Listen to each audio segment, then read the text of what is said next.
अब जो हमारा आज जो क्वेश्चन है ये हमारी सीरीज चल रही है एक्सरसाइज 3.2 चैप्टर नंबर 3 का क्वेश्चन नंबर 1 का थर्ड पार्ट है।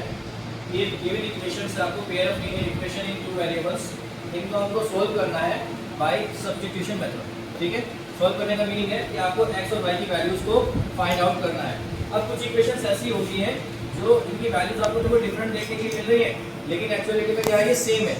सेम क्यों है? जैसे ही मैं इसमें से 3 को मान लूंगा इट बिकम्स 3x माइनस के y इज इक्वल टू 9। ये 3 मल्टीप्लाई में है, कहाँ चला जाएगा? डिवाइड में। सो 9 divided by 3, 3 3 9, it means 3x minus के y इज इक्वल टू 3। ये सेम इक्वेशन बन गई जो इक्वेशन आपके पास ऑलरेडी इक्वेशन नंबर 1 थी। तो इसका मतलब क्या हुआ कि दोनों लाइंस आपस में क्या है? कोइंसिडेंट लाइंस है।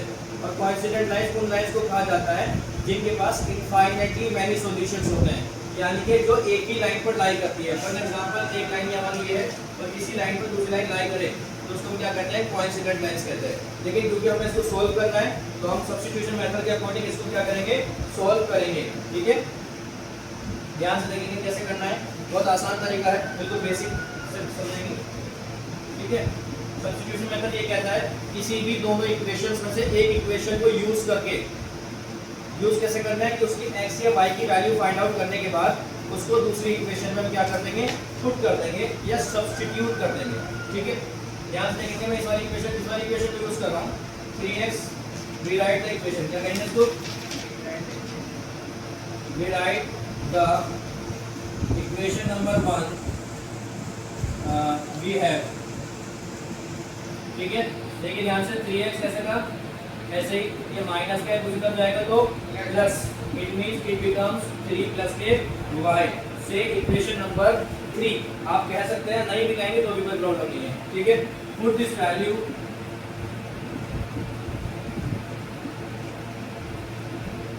इन।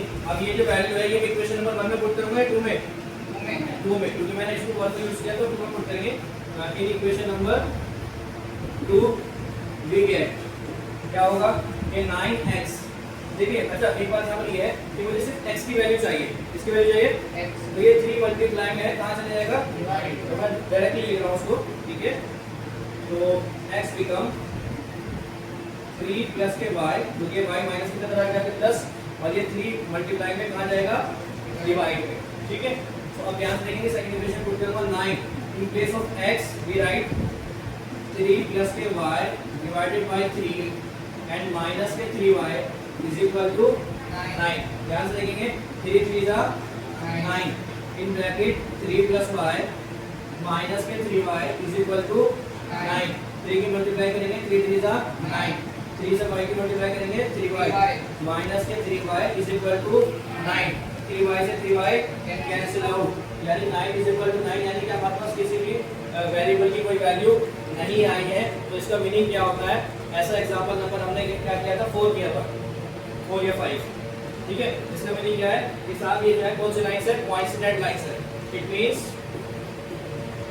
लिखेंगे it means the given lines are, कौन सी लाइन है भाई? कोइंसिडेंट लाइंस है। Coincident lines which have infinitely, infinite ऐसे भी लिख सकते हैं, आप लिख देंगे infinitely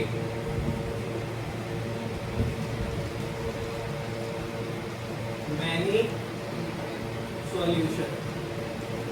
यानी कि इसके पीछे दो एक दो मान लीजिए। इसका मतलब क्या है? infinitely many solution का मीनिंग क्या है? जैसे फॉर एग्जांपल आपके पास कोई इक्वेशन है x plus y is equal to 2। जब हम ग्राफ प्लॉट करते थे तो हम क्या करते थे?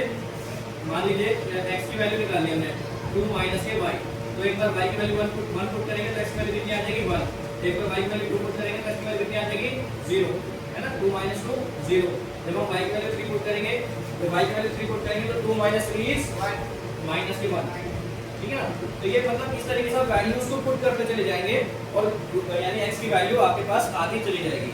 या मान लीजिए मैं x को इधर ले जाऊं, y को इधर रखूं, तो x की वैल्यू जैसे मैं पुट करूंगा तो y की वैल्यूज क्या होगी? आती हुई चली जाएगी। इसका मतलब इसकी इनफाइनाइट वैल्यूज होंगी। कितनी? इनफाइनाइट। इसलिए इसको कहते हैं इनफाइनाइटली मैनी सॉल्यूशंस। इसका और कोई सॉल्यूशन नहीं है। ठीक है।